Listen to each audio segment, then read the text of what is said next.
pakinggan ay 40 araw dito. 40 araw ng pag-aayuno ng ating Panginoong Jesucristo. At dito siya binukso ng demonyo. May mga ilang katotohanan na itinuturo sa ating Ebanghelyo natin ngayon mula sa isang bukas na maliwanag natin. Sabi ng Panginoon, ang demonyo ay palagi naghihintay na mabukso tayo. Katulad ng isang mababis na yun na palagi naghahanap ng mananapa. The devil is like a roaring lion looking for someone to devour. Kaya kapag tayo ay nagpatusok sa demonyo, para tayo nilaman ng demonyo. Kaya bahagi yun ng ating pagmamilayan ay paano natin pagkalabanan ang panunod ng demonyo kasi maliwanag mo. Yan ay maghihintay pa rin ng panahon. Wala kang hindi natutulog ang demonyo. So, paano natin ito bigay na kapagalaman? Una ay katulad ng pinahayag mo sa Ebanghelyo, ay pinakita ni Jesus yung kanyang panunod kay Jesus. Tatlo, Moses, saan nakalitan pinunod sa demonyo ang tao? Kayamanan. Gawin mo, tinapay ang mga batong mo. Saan pa? Kapangyarihan. Ibibigay ko ang lahat ng kapangyarihan ng mga kaharian na ipinakita sa kanyang demonyo. At ng mga kayamanan nito. Pangatlo, katanyagan. Magpapitulog ka at ikaw ay sasabihin ng mga anghel. Mag-sirkus ko dyan. So, katanyagan, kayamanan, kapangyarihan, at katanyagan. Dito kalimitan yung nagugat ang iba pang mga kasalanan.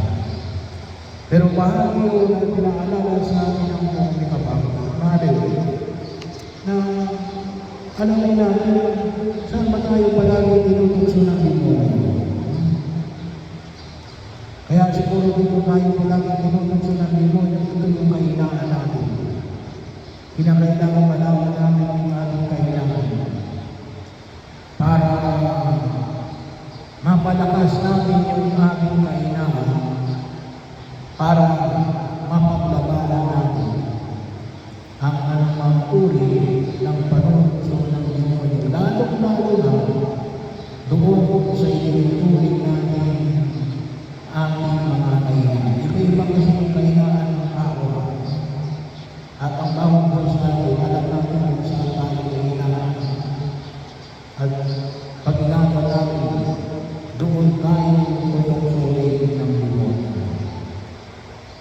Pangalawa, na para maiwasan natin kung mapaglabanan natin ang panunso ng demonyo, bahagi na kung saan ay makita natin sa Ebanghelyo na ating napakita natin.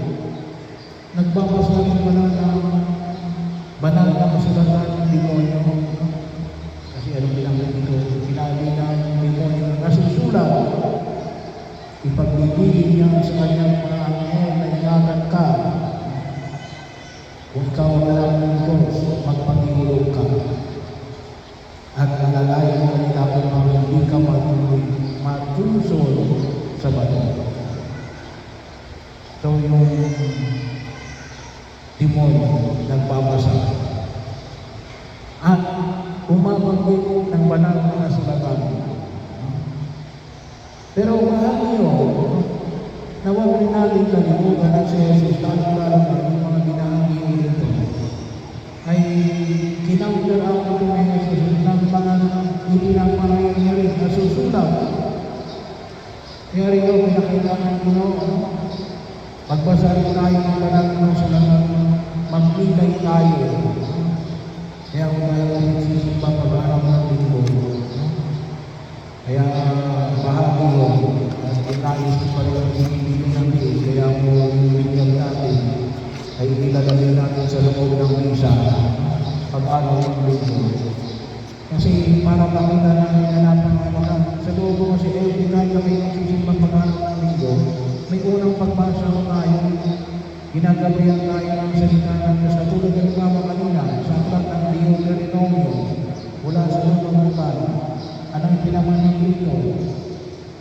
Ikinikwento yung karanasan ng mga Israelita na mula sa Egypt, na sila ay inalipin, inialis sila ng Diyos patungo sa lupang pangako. At ipinapahayag sa aklat ng Deuteronomio, sila naghahanda ng pag-aalay. Sila ay mag-aalay ng unang ani mula nang sila umalis sa Egypt. Yung una nilang ani na nanggaling doon sa lupang pangako bilang pag-anaman ng pangako ng Diyos na ibibigay sa kanila ang lupang pangako. O yung ikalawang pagbasa sa sulat ni San Pablo sa mga nagamunito, ano yung pinapamaninig? Yung tema rin namin, pinagpapala ng Diyos ang mga nananalig sa Kanya. O yung sa ating Ebanghelyo ngayon, nalabanan natin yung panunokso ng demonyo. So bahagi nyo, sabi na namin, simple, may magsimba kayo lamang pag-araw ng linggo, nandun yung salita ng Diyos, yung pagbasa natin. Ay kung kayo magbabasa pa sa bahay ninyo ng Biblia, mas maigi. Pero magsimba kayo lang kayo pag-araw ng linggo. Marami kayong matutunan na para mapaglabanan ang demonyo. Pangatlo, bahagi yun na kung saan ay makita ko namin na ito ay yung panahon ng pag-aayun. Alam nyo na nakahalaga yung pag-aayun. Bagamat tumulong sa inyo yung ating pag-aayun ay napakaliit lang. Kaya na, kasi ba't napakaliit? 2 beses ko sa loob ng isang taon yung requirements ng pag-aayun. Tuwing lamang Biyernes, Linggo at Miyerkules ng Abo nung nakaraang Miyerkules. At ano lang yung pag-aayun natin? Napakataan. 1 full day. Pipili ka lang, umaga, tanghalian, hapunan, walang merienda.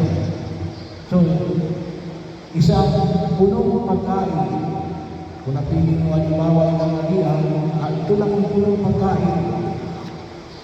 Yung umagaan at hapunan, hindi punong pagkain. Yun lang. Sa lahat mo ng pananampalataya, tayo ang pinakamagaan sa pagkakayuno. Hindi ko tayo katulad ng iba na kapag mag-ayuno,